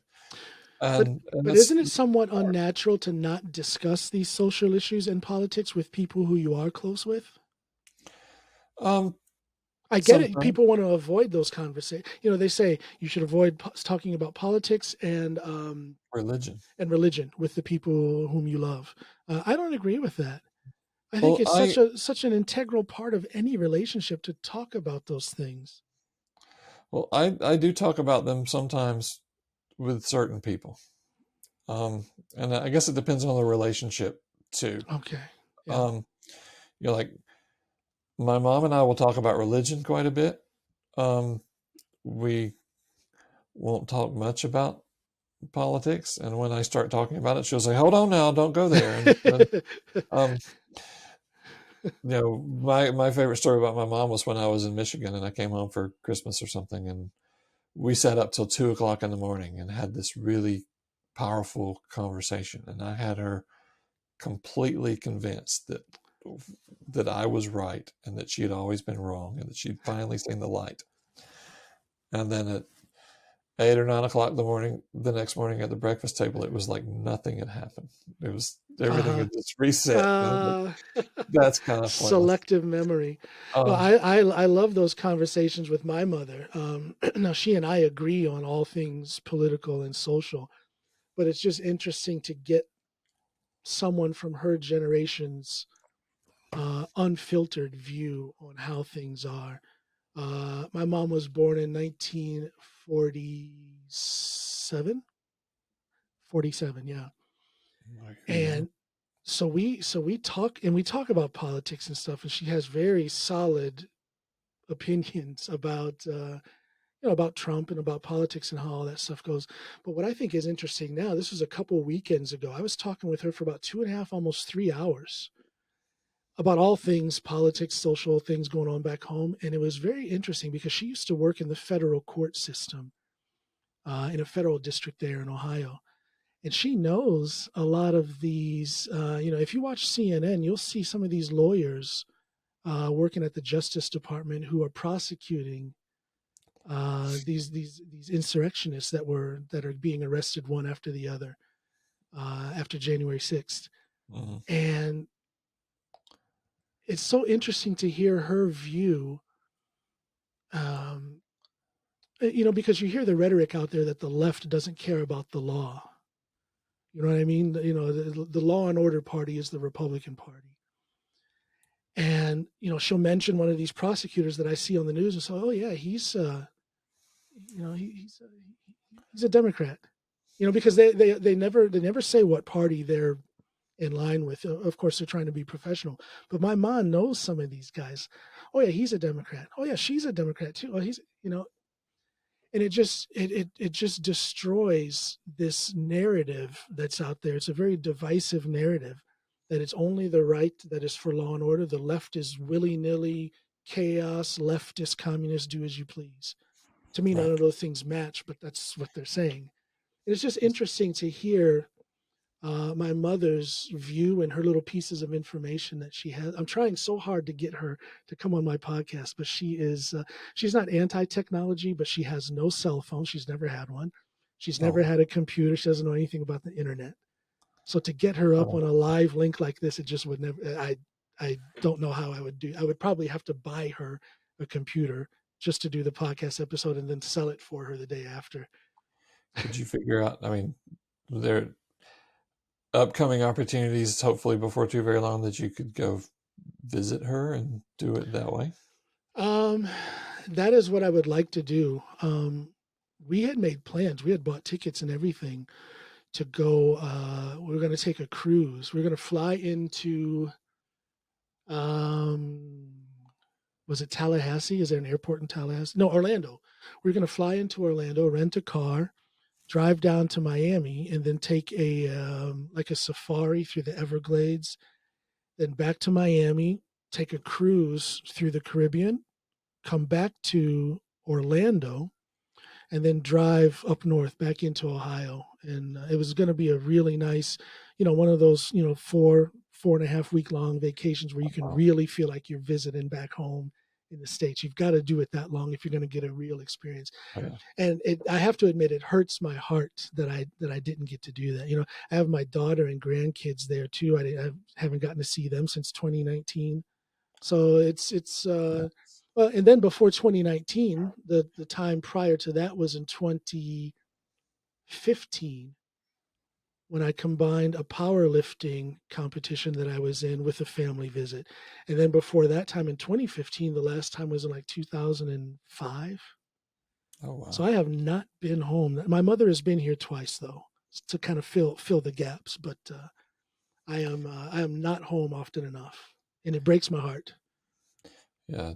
But getting her on the podcast is something I really want to do. And if I have to wait until I actually get there and then do it, live with her in her living room, then that's what I'll do. But she's got a wealth of knowledge about, she just has a different view on things. She's got that old school, I call her a conservative Democrat, that old school conservative Democrat way of looking at things.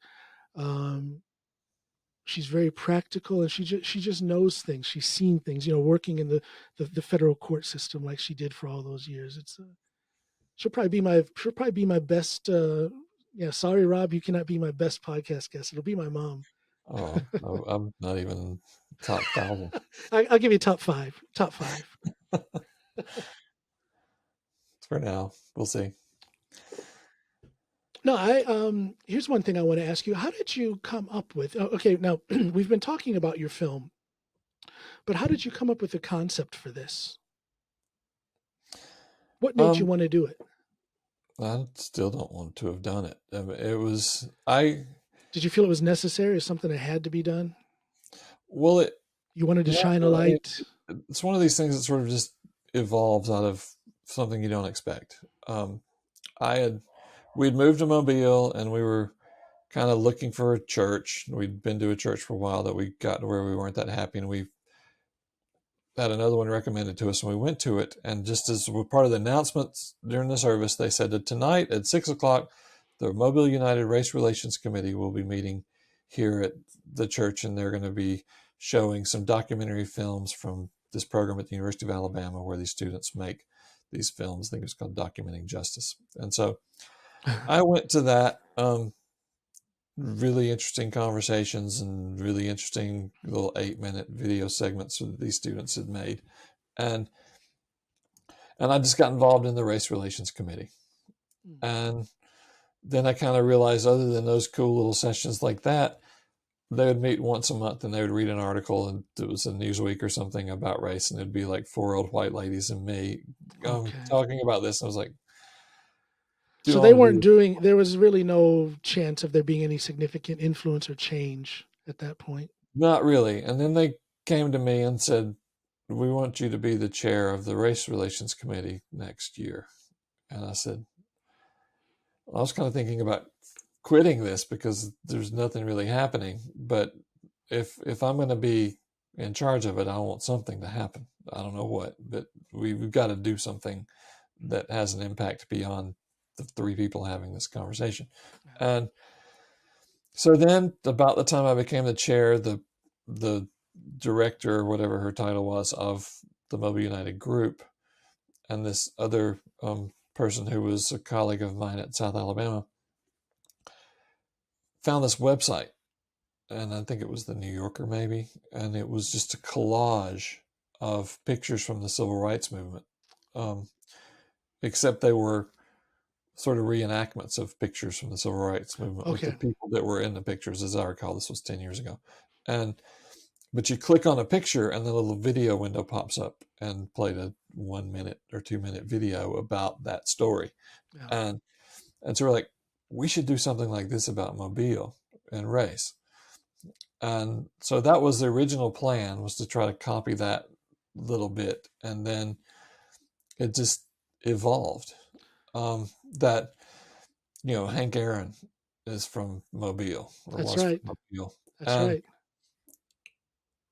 And so my first thought was, wouldn't it be awesome if we could interview Hank Aaron? And then it turns out that one of the leaders in Mobile United is best friends with his wife. And so we were able to set up an appointment with Hank Aaron. Is she still alive, his wife? I don't know. Okay, yeah. I haven't heard not. Okay. He died just a few months ago, I guess. Right. And that was probably one of the coolest times of my life. Oh, I can imagine. I was a big Hank Aaron fan. He broke the record on my birthday. Oh, did he? 10 years old. And then, but I had an uncle that lived in Florida, and he was in poor health. And so my dad said, if I drive to Mobile, will you drive me to visit Uncle Jim and stay a few days, and we'll come back. And then it was during my son's spring break, and so we said, hey, you don't have anything to do. And he was like, what would that be, 15 maybe? And so we said, why don't you come with us? And then we decided that and I had this appointment in Atlanta on Thursday, and we were leaving like Saturday or Sunday or whatever. And so I was like, instead of driving all the way back to Mobile and then me driving back to Atlanta, why don't we just stay in Florida an extra day and drive straight up to Atlanta from Melbourne? And and so my dad, me, and my son go into Fulton County Stadium and spend an hour and a half or so with Hank Aaron. How cool is that? And then we leave, and my dad was like, this is the coolest thing I've ever been a part of. That's just amazing. That was a really wonderful, cool day. That's so cool. Everybody has, well, not everybody. A lot of people have that one story they can tell about some celebrity, some hero of theirs that they had direct contact with, and it's always such a cool thing. Mine was the producer Elliot Roberts, producer for Neil Young, Janis Joplin, Linda Ronstadt. I had a 2-hour car drive alone with him, driving him back from a studio out in Spiedeberg, and then back to Drummond, because he was producing a project. I was a songwriter for a country album, and he was working with. I'll never forget it. 2 hours alone with that guy. Once in a lifetime experience. And then yours was with Hank Aaron. Well, wow. Most of the famous people I've met, famous is a small bucket, I guess, but Mobile Black and White, I got to hang out with Michael Eric Dyson for a while. I love that guy. I got to, there's a guy who can talk about all things. That guy is, his oratory skills are just incredible. What a great speaker. And John Powell and Peggy McIntosh. I met her at a conference in North Carolina, and we did the interview, and then we sat and talked for an hour and a half after that about poetry. Ah, how cool is that? Yeah. And then I told her I was going to Boston a few years ago for a grant project here in Norway, and so I said, "Hey, I'm going to be in Boston for this week in August. Is there any chance we could get together for coffee?" And she said, "Why don't you come over to my house for dinner?" And How cool. so Huh. I just had dinner with her and Wow. Hank Aaron and Brian Stevenson. That was Brian one of the Stevenson. he's he runs the Equal Justice Initiative in Montgomery, and he's become quite famous in the U.S. There was a documentary on HBO about him, and then there was a movie that Michael A. Jordan played him in that we just watched a few weeks ago. But I mean, I just wrote his name down. I need to check him out. I don't watch his think I've heard TED about Talk. It's amazing. But I interviewed him by myself, and it was a weird, him. because kind of the way that we did the film was, if I were by myself, I would set up the camera like here, and I would be sitting on this side of the camera so I could see the viewfinder, Yeah. but also have a direct line of sight to them, and I would situate Right. them sort of like the way that the screen looks now, and you're on my right. I would have you on that side of the screen looking diagonally across to me. So I'd say, "Don't look at the camera, look at me." And because I'd been doing a lot of these, but when I wasn't there, sorry, um, my colleague was there with me. She would do the interview. So Okay. she would sit on the other side of the camera, and we would situate the subject on the left side of the frame, and so they would look across to the right side, so that people would switch back and forth. Yeah. And but I conducted a lot of interviews by myself in a row, and so everybody was on the right side, and so I said, I've got to change this. And so with him, I had no idea who this guy was. I didn't know he was about to blow up and be one of the major voices about race in America. Um, and so I set up the camera, and then I moved over to the other side and Okay. interviewed him without seeing the footage at all as it was happening, which was Ah. stupid. But it was like 45 minutes. And I got in my car thinking, well, if this is going to be a 90-minute movie, we've got half of it done. I mean, Yeah. Yeah. everything he said was perfect. So that was Um, the original plan. It was going to be 90 minutes. well, just something like that. Yeah. You're thinking you don't want it on that to be too much longer than that. No. And the feature version, I think, is 91 minutes long. How did you get it funded? We didn't. You didn't. I mean, Wow.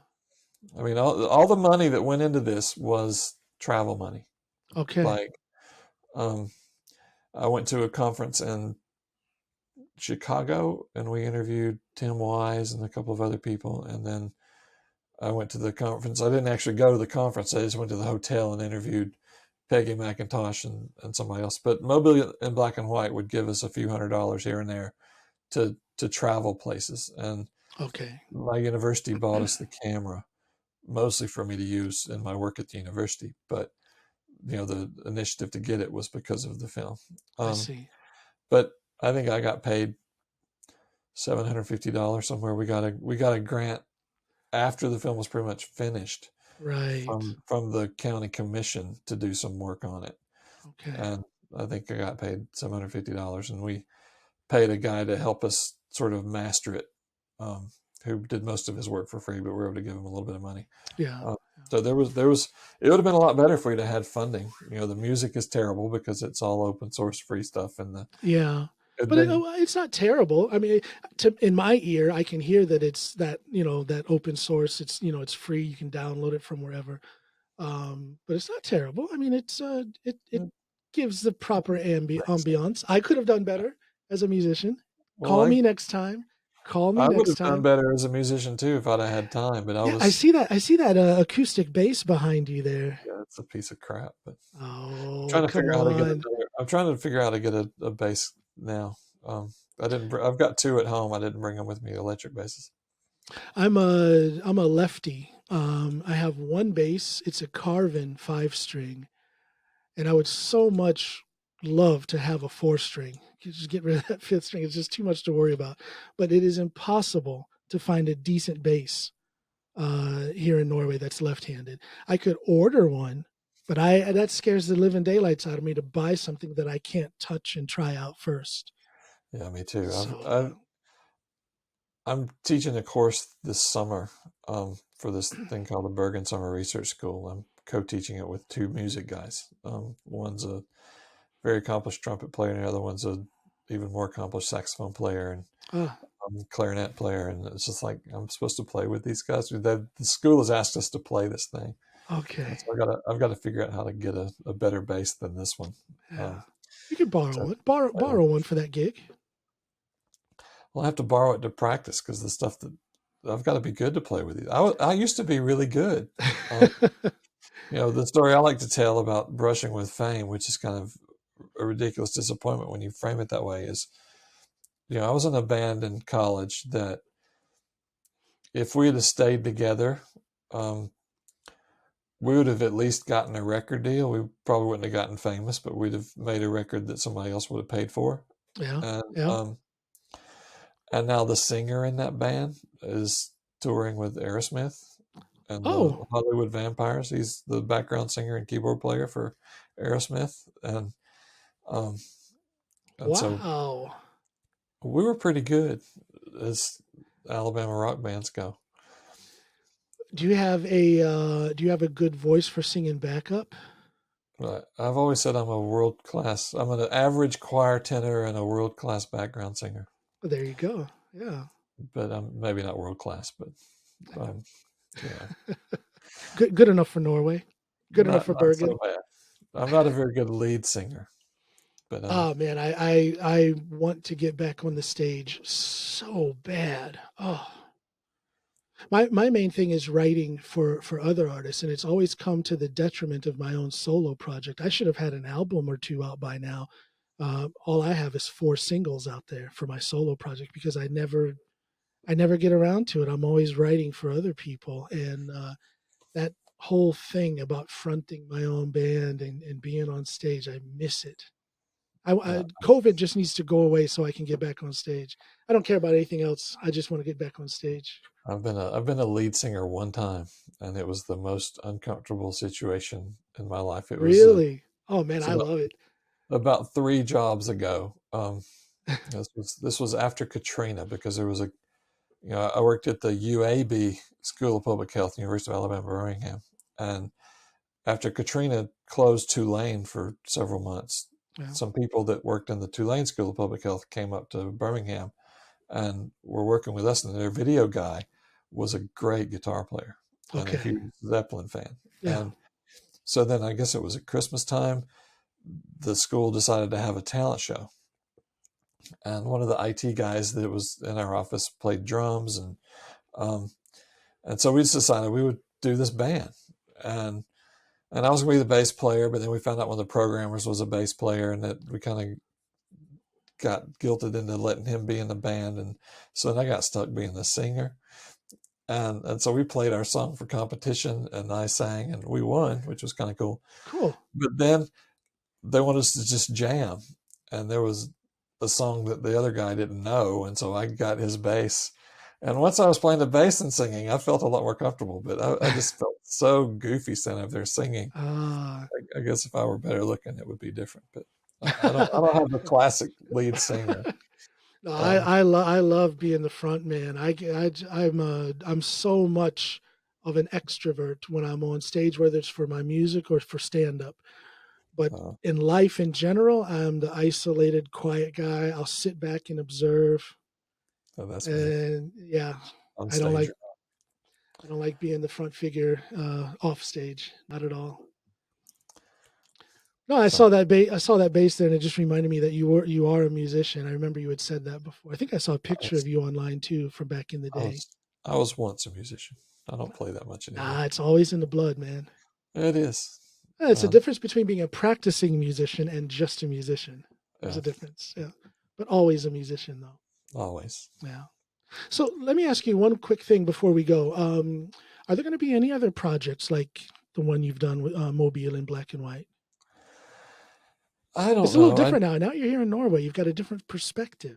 And I'm really busy. A friend of mine joked when we were over here secretly, and for not telling anybody at my old university that I was here. And the hardest thing was, staying off of Facebook while we're here, not posting anything. And you can't hide forever, though. And then we're on our way home. We flew from Bergen to Oslo, and it was just kind of weird. I was in the second row by myself, and my wife was next to me in the full row. And then there was a lady that looked kind of wealthy and important came and sat in front of me. And then two people that sort of looked kind of spiffy and suspicious, the kind of Secret Servicey people. And I had no idea. I was in there reading my Kindle on my iPad. And then we're getting off the plane, and my wife says, "Do you know who that was in front of you?" I was like, "I have no idea. I didn't pay attention." She said, "That was the Prime Minister of Norway." And it just freaked me out a little bit. I should have said, "This is a really small place you're going to, that you're flying a commercial flight." This was what year was this? This was 2015. It was 2015. So that was Jens Stoltenberg. No, it was. Oh, no, that was Arne. That was Arne then. Yeah. And I saw her on a plane once. And I put it. That's in the. I don't remember if I think I put it on Facebook. When you sit on a plane behind the Prime Minister of Norway and have no idea who it is. And so this friend of mine started messaging me, and I told him about all this stuff that was going on, and he was like, "Well, you need to take this. You need to move to Norway, and then you can make a film called Norway in White and White." I love it. Now that's a film that needs to be made. That is a documentary film that needs to be made. I did sort of start a thing where after the sort of between the election and the inauguration of Trump, I interviewed 6 or 7 people about the impact that Trump's election might have on Norway. And I started piecing it together, and but I didn't have time to do it by myself. And there was another guy that I was kind of working with, and we just never could really get synchronized in what our thinking was and what was happening. And then the more into my position that I got at the university, the less time I had to devote to it. And then it just kind of got to where it was, the moment was sort of gone for it. But do you think it's something that you could go, maybe not that same subject matter, but do you think you will ever be interested in doing some sort of a documentary film again? That you would actually actively make time for it so that you can do it? If there were a time to be actively made. Well, a lot of it has to do with just you have to have the right idea. That's true. I didn't have time to make Mobile black and white, and I was told from the beginning, this is not part of your job. You do this on your own time. Yeah. And it was actually something around that was what made me upset at my boss, that made me decide to move here. But if it's this thing that I feel really committed to doing, then that would make it easier. But the challenge that I have, and some of it is just sort of the perfectionist and high bar I put on myself about things, is we got away with it with Mobile black and white. They're just having talking heads, and no budget to dress it up. I learned very quickly in the making of that film that I am a poet, and I'm good with words, and I have a really good verbal imagination, but I have a very bad and limited visual imagination. Okay.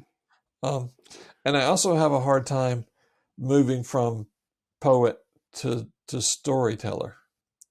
And so the way that I sort of made Mobile in black and white work, at least for me, is I treated it like a text.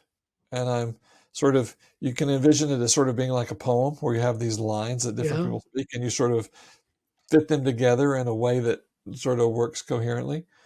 Or you can think of it as sort of like a qualitative research project, which is the way I justified it as somewhat infringing on my work, was that, we're interviewing all these people and we're combining all of their voices together into a new sort of text.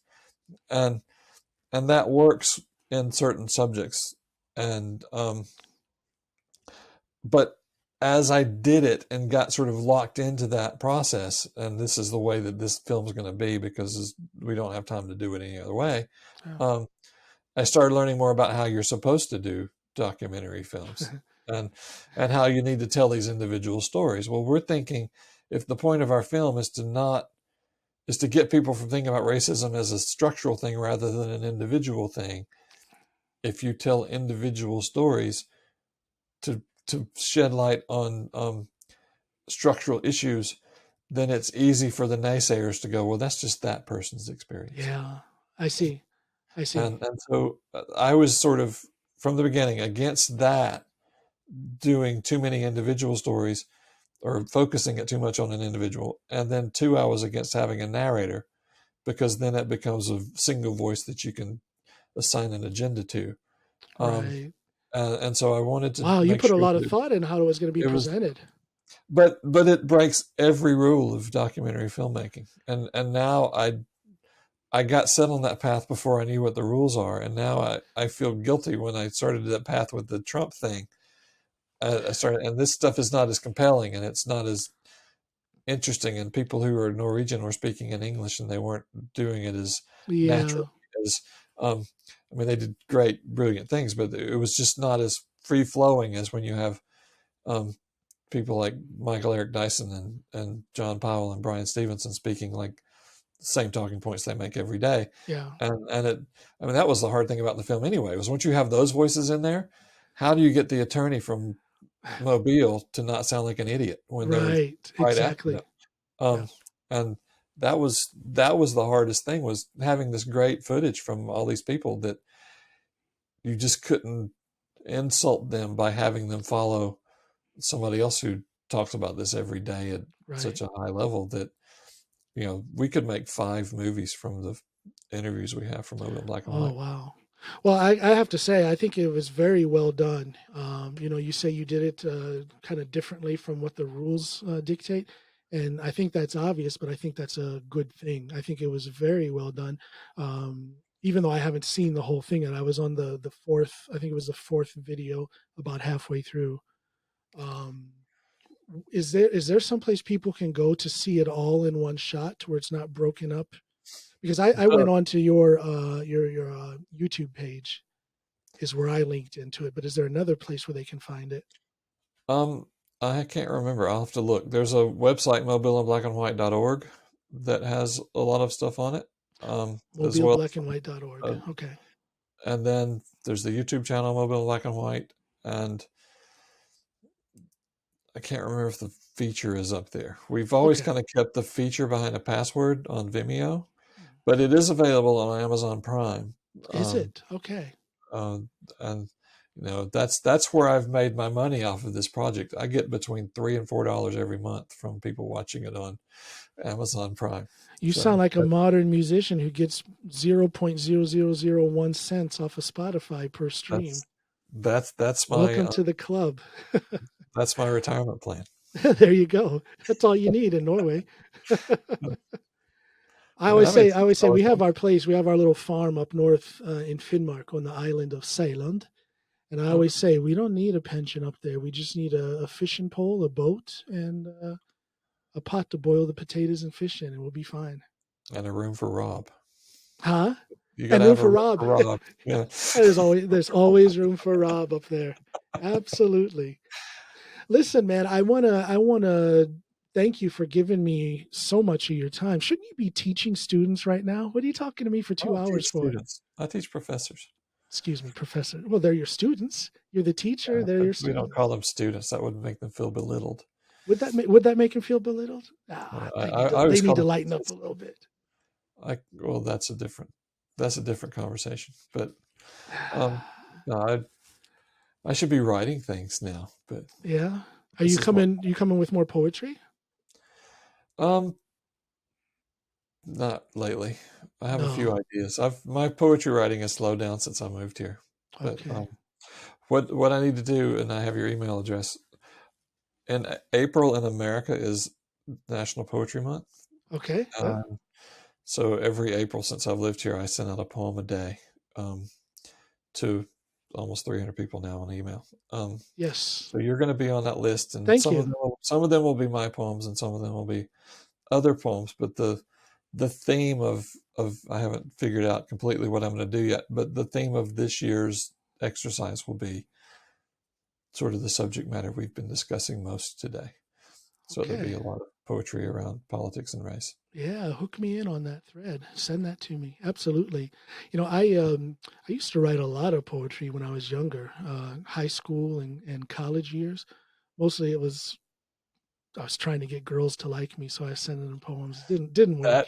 That is not. Didn't work. That's I not kind why of you're tried supposed that to write. too. That's not the songs part, maybe, but the.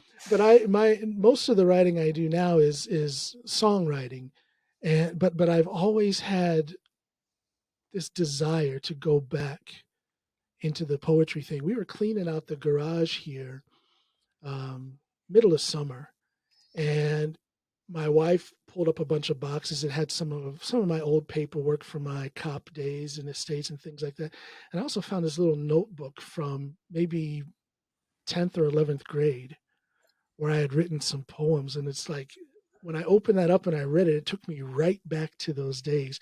And it just opened up that thing in my mind that says, write poetry.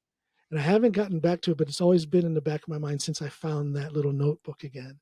Well, So, I wish I did it more, but I've broken all the rules again. A lot of creative writing teachers will say you have to write every day. And I did that once for 3 days in a row, and that was as long as I could sustain it. I would say you have to write every time you are inspired to write, and that may or may not be every day. I only write a poem that demands to be written, and it usually There you takes it a go. while Exactly. to, Exactly. I'll get an idea bouncing around in my head, and sometimes it'll be there for a year. Yeah. And I've got some bouncing in my head now that have been in there for decades almost. But one day I'll sit down and write them. But often when they actually say, okay, this is what you're going to do, they come out to be the best poems. Yeah. I think it's the same thing with songwriting too. You can't force it. You just have to do it when it fits, and it fits when it feels like it fits. Inspiration is a very, for me, inspiration cannot be ignored. If I feel that inspiration to write, I've got to do it. And when I do it like that, it's perfect. There's nothing to fix, nothing to change. It's a finished piece of work. Yeah. Yeah. One of my best known poems means that 50 people know it was, I was in the process of moving to Mobile. We lived outside of Birmingham and we were moving to Mobile, and I saw this. They were doing a bunch of construction in Montgomery, and so traffic was really backed up, and we were going really slow. And then this bum just kind of stumbles out of traffic into the side rail, and as I go by him, I look in my mirror, and it looks just like Jesus looking into my mirror. And so for the next 10 minutes or so, as we're working through downtown Montgomery, I start thinking about how maybe this could be a poem. Yeah. So when I got out of traffic, I pulled off on the off ramp on the shoulder and pulled out my laptop that just happened to be in the footwell of the passenger seat and just wrote There it you out in go. probably a minute. And it's one of my better known Inspiration poems. calls. Yeah, inspiration calls, and you have to answer. Yeah. You got to do it. Yeah. Listen, man, I could talk to you forever, but right now it hurts to talk to you. This neck and shoulder from that operation. Sorry This I talk so much. No. I mean, I did my share as well, and this is a great conversation. I mean, this is the kind of conversation that I want my listeners to be able to hear. I do it for myself. First of all, I'm very selfish like that. I want to talk to people that I'm interested in. I want to talk to people that can, put something on the table that's going to feed me and my desire to learn new things, or it's going to be something that can help me further along my path.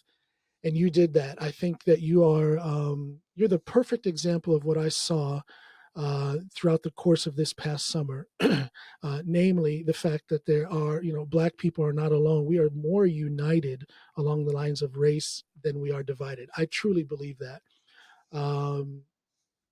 What can I say? Thanks for this conversation, man. I knew I wasn't going to regret it. And in fact, it leaves me wanting to talk more. Well, let's do talk more. And I hope, I'm pretty sure I learned as much or more from you as your listeners learned from me. So it's been a pleasure, and look forward to talking to you again, not necessarily on recording, but it's great to actually have a live conversation with you, and look forward to many more. Thanks a lot, my friend. Thanks. Right. Thank Bye, everybody. You.